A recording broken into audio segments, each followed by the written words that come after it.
The House Oversight subcommittee convened to examine the Smithsonian Institution over accusations that its National Museum of American History has politicized its exhibits. Before addressing any exhibits, Rep. Lynch of Massachusetts put the witnesses to a basic test, asking each one to confirm who won the 2020 presidential election. With that baseline established, he turned to what he described as Trump's erasure of John F. Kennedy's legacy at the Kennedy Center. Thank you, sir. All right, the next, Mr. Lynch from Massachusetts. Thank you, Mr. Chairman. First of all, I want to thank the witnesses for attending and to help the committee with its work. I'd like to level set this hearing, though, so I'm going to ask you, as in this discussion about our history, Dr. Harding, who won the 2020 presidential election? Please, I only have so much time. Is that a tough question? Good morning, sir. No, it's not a tough question. Joseph R. Biden won the election. Great. With Mr. electoral Gonzalez? votes, yeah. Biden was president from 2021 to 2020. Who won the election, sir? I'm just trying to test where you're coming from. Biden won the election. Excuse me? Biden won the election. Okay. Dr. Spalding? Thank you. Dr. Blight? Joe Biden and Kamala Harris. Okay, great. Thank you. So,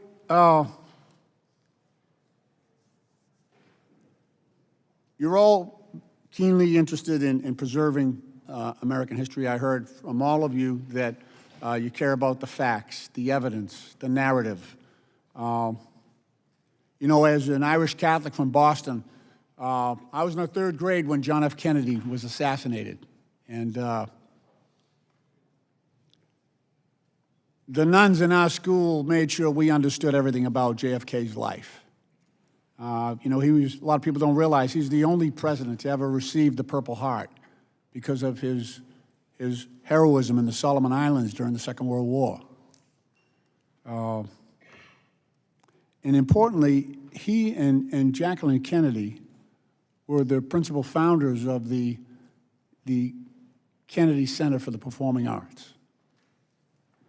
And much of the drive came from Jacqueline, to be honest with you, but the President and the First Lady raised all the funding for the Kennedy Center for the Performing Arts.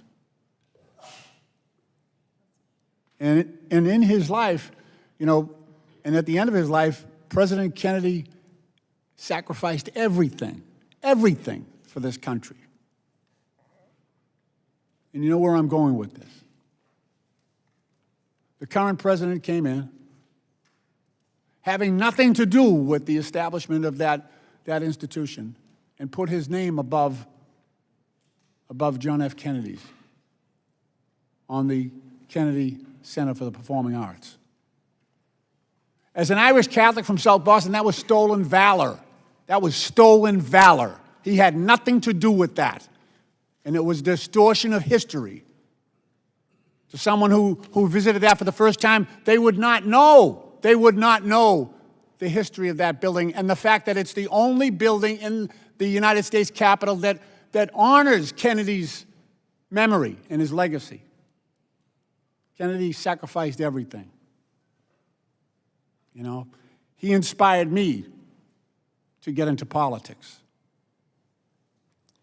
Dr. Blight, let me ask you, is distorting that in that stolen valor, renaming that building, changing the history of that building? The confrontation shifted from who controls the narrative to how the Smithsonian trains its own staff.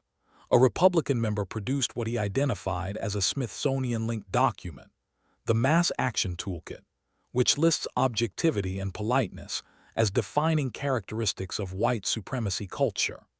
He then asked whether Mickey Mouse, long described in one museum exhibit as rooted in blackface minstrelsy, should be considered racist. The director's answers drew immediate follow-up. This is part of the Mass Action Toolkit that your organization has promoted for several years now under your leadership. Are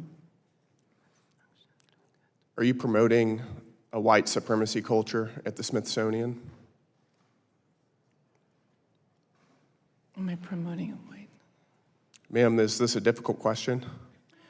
No, sir, I'm just thinking about the mass action toolkit. We didn't develop it, but back to your question, no, we're not promoting any ideology.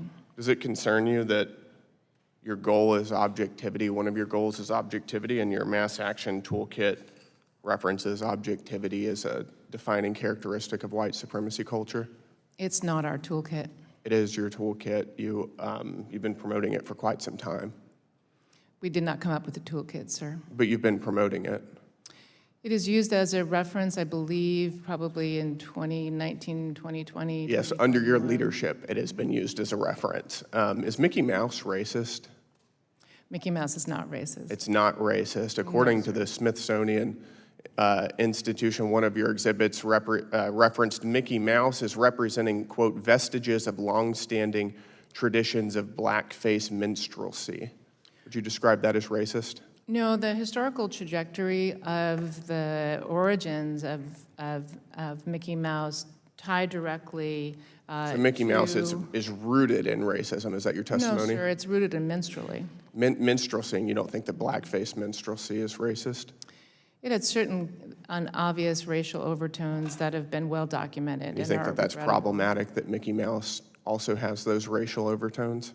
It's not for me to determine what's problematic, it's determined to me what's accurate. Is that right? Yes, Is it important to be polite? Excuse me, sir? Is it important to be polite? Yes, sir. It's also interesting because the same mass action toolkit that your organization has been promoting references politeness as a defining characteristic of white supremacy culture. Ma'am, are you a white supremacist? No, sir. You're not. Can you help me square why your organization says that being polite is part of being a white supremacist? I'm not exactly familiar with that passage of the mass action toolkit, which is not I can show you the one that we passage, it's right developed. here.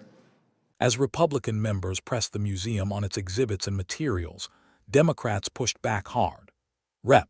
Crockett of Texas took the floor and immediately reframed the entire proceeding. She challenged the notion that teaching about lynching, voting rights, and the bombing of the 16th Street Baptist Church is itself divisive, then asked historian David Blight where Americans can go to learn true history if museums, schools, and books are all targeted.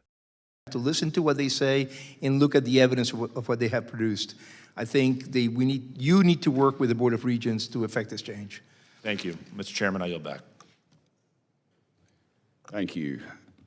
Ms. Crockett, Texas, you're recognized, ma'am. Thank you, Mr. Chair. Welcome to the Republicans' White Pride rally disguised as a congressional hearing. It might be uncomfortable for some people on this committee to hear about the true history of America, and I hate that for them, but facts are facts. And it's a fact that there is a violent, exclusionary, discriminatory, sexist, and racist part of American history, where our indigenous populations were forcibly displaced from their land, where thousands of Black people were unjustly lynched, where Black people were denied the right to vote, and they still trying to do it today, where women needed their husband's permission to open a bank account, where people with disabilities were routinely excluded from schools, workplaces, and public life, where 4 little Black girls were murdered by the KKK at the 16th Street Baptist Church, and a lot of this wasn't that long ago. In fact, 3 of those little girls would be 77, and 1 would be 74. More than 40 members of Congress serving right now would be older than them. Ruby Bridges, who was the first Black child to desegregate an all-white school, is only 71 years old. More than 100 members of Congress serving right now are older than her. So attacks on the Smithsonian or any other institution that's willing to tell the true history of America is not only an attempt to rewrite history, it's an attempt to erase history. So Dr. Blight, if Republicans are going to ban books, penalize schools and universities, attack museums, if states continue to change curriculum, where do Americans go to learn about the complicated, sometimes racist and violent parts of American history? Thank you for the question. I think they will have to keep going to the same institutions, and we have to keep fighting to preserve what we are doing in those institutions. They have to keep going to public schools. They have to keep going to the public libraries. They have to keep going to the great Smithsonian. Look, the purpose of history is to enlighten us, inspire us, trouble us, bother us, sometimes make us angry. I find it hard to believe that a young person could go through the Museum of American History and not come out at least inspired with the single most important thing, a sense of the past. Inside the Smithsonian's National Museum of American History, visitors encounter a collection called Girlhood, which includes a diary entry from a 6-year-old child. A second exhibit features what a Republican member described, on the record, as Bdsm imagery displayed where children walk through. 2 million visitors enter the museum each year. The director could not say how many are children. Rep. Mace of South Carolina arrived with photographs and yes or no demands. How many of those were children? Ma'am, I don't have even those know. exact figures Okay. for you, but I'm happy to Do you take agree that back. educating children about American history is a core duty of the museum? Yes or no? Absolutely. And are images of sexual fetishes appropriate for children? Yes or no? So, ma'am. It's a simple yes or no. Or understand. is sexual imagery, provocative sexual imagery, appropriate for kids? Yes or no? Ma'am, we strive to represent all Americans. You in the strive to richness represent and fullness of the queer, American pedophiles, indoctrination, grooming of kids at an American history museum. And it sounds like you're proud of it. You won't answer the questions, probably because you're ashamed. And as a woman, I really can't believe you will sit here today and you can't even admit that sexual imagery, like this behind me, they tell me, my staff tells me, this little trinket around the penis, this is BDSM, in a setting where children are walking through. That's disgusting. Like, what kind of message are you trying to send to kids with BDSM imagery? What are you trying to tell kids? Are you sexualizing children? Is that what your motive is for the museum? Why? So that specific two-piece. Do you know how many item, kids get raped by adults every year in this country? This kind of thing, when you are dressing men up as women, drag queens, you're putting this kind of crap in front of kids, sexualizes them and makes them more vulnerable to people that want to rape them or abuse them. Or when we have men and women's settings that want to do harm to women. You talked about the Girlhood exhibit, and you didn't want to answer the chairman's questions earlier, but it was a diary featuring a 6-year-old that reads, everybody was talking about getting boobs in their period. I pray to God every night for my penis to grow. Dr. Hartig, can you tell me, look me in the eye and tell me that that belongs in an exhibit for kids? Ma'am, Girlhood, It's Complicated was not an exhibit designed for children. and I know, you had the diary- little disclaimer thing, which is sort of The a... diary was of a 13-year-old going through puberty. Okay, do you think that's an appropriate thing to put in an American history museum where there are children walking through? We're talking about American history. Right, so Girlhood, It's Complicated, it's Okay, I'm complicated, moving on because you explored. just, I don't know how much money you spent on getting prepped for this hearing. They did a good job because you're filibustering and not answering a single question from a single Republican. Today, do you believe that men can become women? Ma'am, as the director of the museum, that's not relevant in this case. It's very relevant. You've got men dressed up as women and you have them on displays in front of kids. Do you think men can become women, yes or no? So RuPaul's Drag Race, which is the The director of the Smithsonian's National Museum of American History faced this hearing without being removed, but congressional pressure is building toward formal action on funding and content. The museum's future and the exhibits at the center of this fight now depend on what Republicans do next. This is the D.C. Brief.